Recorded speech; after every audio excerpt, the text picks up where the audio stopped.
Assalamualaikum warahmatullahi wabarakatuh. Sekarang kita akan belajar mengenai reproduksi vegetatif alami. Reproduksi pada tumbuhan dibedakan menjadi dua, yaitu reproduksi vegetatif dan reproduksi secara generatif. Perbedaannya, untuk reproduksi secara generatif, ini induknya ada dua. Sifat keturunan yang dihasilkan merupakan perpaduan dari kedua induk, mengalami pembuahan, keturunan yang dihasilkan nanti bisa banyak dan variatif, calon individu barunya berupa biji, dan proses perkawinannya dapat dilakukan secara alami. Sedangkan untuk yang vegetatif, induknya hanya satu, sifat keturunan yang dihasilkan sama persis atau identik dengan induknya, tidak mengalami pembuahan, keturunan yang dihasilkan sedikit dan tidak bervariatif.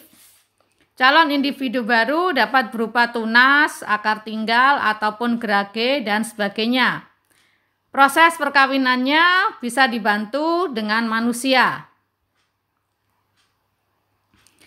Reproduksi secara vegetatif pada tumbuhan adalah proses terbentuknya individu baru yang tidak didahului dengan peristiwa pembuahan, sehingga disebut juga sebagai reproduksi secara tak kawin atau aseksual.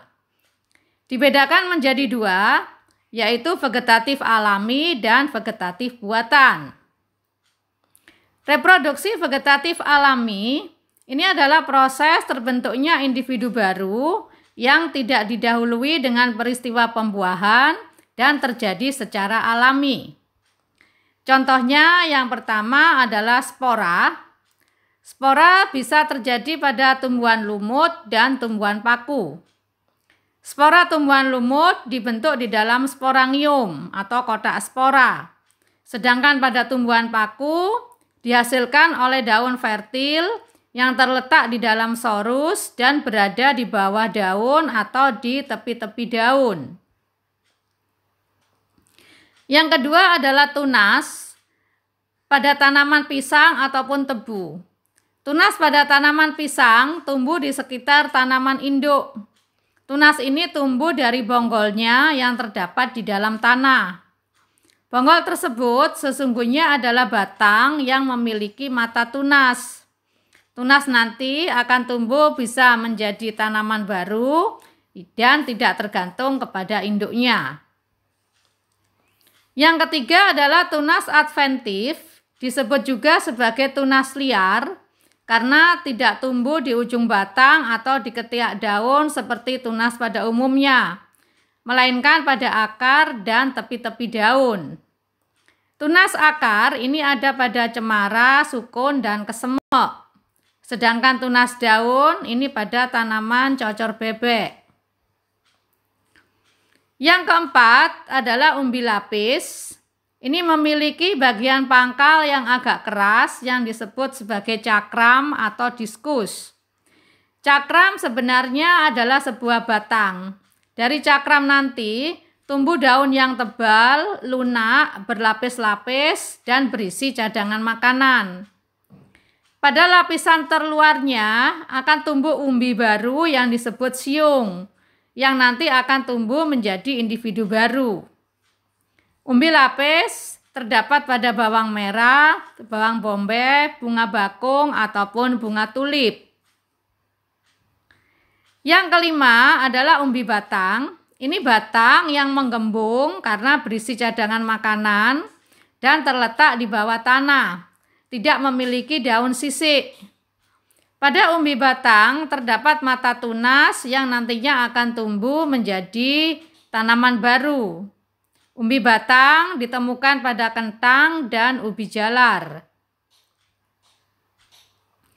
Yang keenam adalah umbi akar. Ini merupakan akar yang berisi cadangan makanan sehingga tampak menggembung. Bila umbi ditanam dengan pangkal batangnya, maka akan tumbuh tunas pada pangkal batang tersebut.